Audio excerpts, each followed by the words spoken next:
एक 1940 की दहाई में हिपस्टर का सफर करने का वक्त। एक तस्वीर जिसमें कियास किया जाता है कि हिपस्टर दिखाया गया है कम से कम 2010 से इंटरनेट पर गर्दिश कर रहा है। अगरचे ज़ेर बहस तस्वीर हकीकी और गैर तब्दील शुदा है, लेकिन तस्वीर में इस शख्स को उसकी गैर मामूली शक्ल की वजह से मुंतखब किया गया है जो वक्त का मुसाफिर नहीं है। ये तस्वीर सबसे पहले 2004 में अवाम के लिए दस्तयाब हुई थी जब उसे बालवनपायर म्यूजियम की नुमाइश दरमाजी यहाँ रहता है। ये तस्वीर 1941 में कनाडा में साउथ फोर्क बुर्ज के दोबारा खुलने पर ली गई थी, और जब म्यूजियम ने डिजिटाइज किया और इस मजमुआ को ऑनलाइन रखा जिसमें यह तस्वीर 2010 में शामिल थी। कुछ इंटरनेट सारिफीन ने नोट किया कि तस्वीर में एक शख्स 1940 के लिए बहुत ज्यादा जदीद लिबास पहने हुए दिखाई दिया।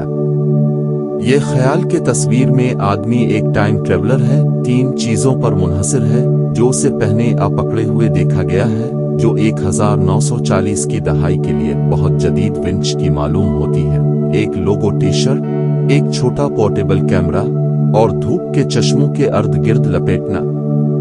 लेकिन वो तमाम अशिया 1940 की दहाई में आसानी से दस्तयाब थी। मिसाल के तौर पर इसकी टी शर्ट पर मॉन्ट्रियल मारोनस का लोगो है, जो एक आर्जी तौर पर मुनासिब हॉकी टीम है जो NHL में 1924-1938 तक खेली थी, जैसा कि यहाँ देखा गया है। 1940 की दहाई में हिफाजती साइड शील्ड्स वाले शीशे भी दस्तयाब थे। अगरचे चश्मों का ये अंदाज अभी तक वसी नहीं हुआ था, लेकिन ये ज्यादा काबिल फहम है कि तस्वीर में अपने वक्त के एक आदमी को वक्त के मुसाफिर के बजाय गैर मामूली फैशन सेंस के साथ दिखाया गया है। इस वक्त मुसाफिर के ताबूत में आखिरी कील हमारे पास आता है बशुक्रिया कोडिक, जबकि बहुत से नाजरीन ने यह फर्ज किया कि जिस कैमरे को आदमी को पकड़े हुए दिखाया गया है वो इतना छोटा है कि 1940 की दहाई में मौजूद नहीं था। कोडिक ने दर हकीकत कई पोर्टेबल कैमरे बनाए जो छोटे थे, जो 1941 में दस्तयाब थे। नतीजा, तस्वीर में आदमी पहली नजर में जगह से बाहर नजर आ सकता है, लेकिन तस्वीर लेने के वक्त उसकी जाहिरी शक्ल के बारे में कुछ भी नामुमकिन नहीं था। 1928 की चार्ली चैपलिन फिल्म में सेल फोन इस्तेमाल करने वाली बूढ़ी औरत। बेलफास्ट से ताल्लुक रखने वाले फिल्मसाज जॉर्ज क्लार्क ने यूट्यूब पर एक वीडियो पोस्ट की जिसके बाद से इसे लाखों हिट्स मिल चुके हैं। इसमें वो बताता है कि उसे वक्त के सफर का पहला सबूत मिला होगा। चार्ली चैपलिन की 1928 की खामोश फिल्म दी सर्कस के साथ शामिल DVD एक्स्ट्रा के एक मुख्तसर क्लिप में एक औरत पस मंजर में इस बात की बात करती है कि सेल फोन किया लगता।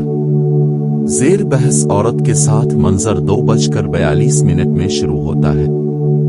नतीजा, ये फर्ज करते हुए कि वो सिर्फ अपना चेहरा नहीं खुरच रही है, जवाब ये है कि वो पोर्टेबल हेयरिंग एड इस्तेमाल कर रही है, टेक्नोलॉजी जो इस वक्त तैयार की जा रही थी। 4 साल पहले 1924 में सीमेंस इंजीनियरिंग ग्रुप, जो कि पहली लंबी दूरी के टेलीग्राफ की तामीर के लिए भी जिम्मेदार था, ने एक कम्पैक्ट जेब के साइज के कार्बन माइक्रोफोन के लिए पेटेंट दायर किया। जेब के आलात के लिए मौजू एम्पलीफायर डिवाइस। 1917 में जदीद आदमी।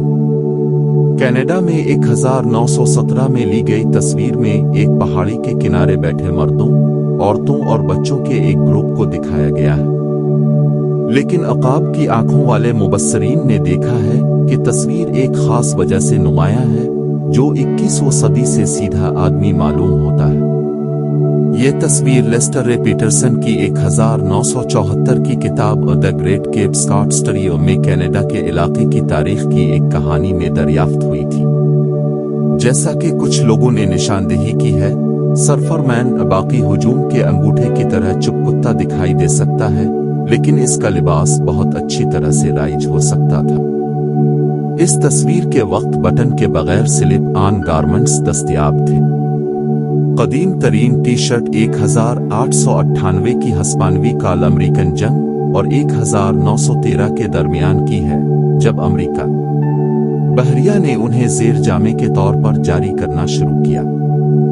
नतीजा इस बात पर गौर करते हुए कि तस्वीर में दूसरे लोग भी शॉर्ट्स पहने हुए हैं, बशमूल बाईं तरफ का आदमी सरफरमैन के साथ बैठा हुआ है। मंतिक कहती है कि वो टाइम ट्रेवलर नहीं है।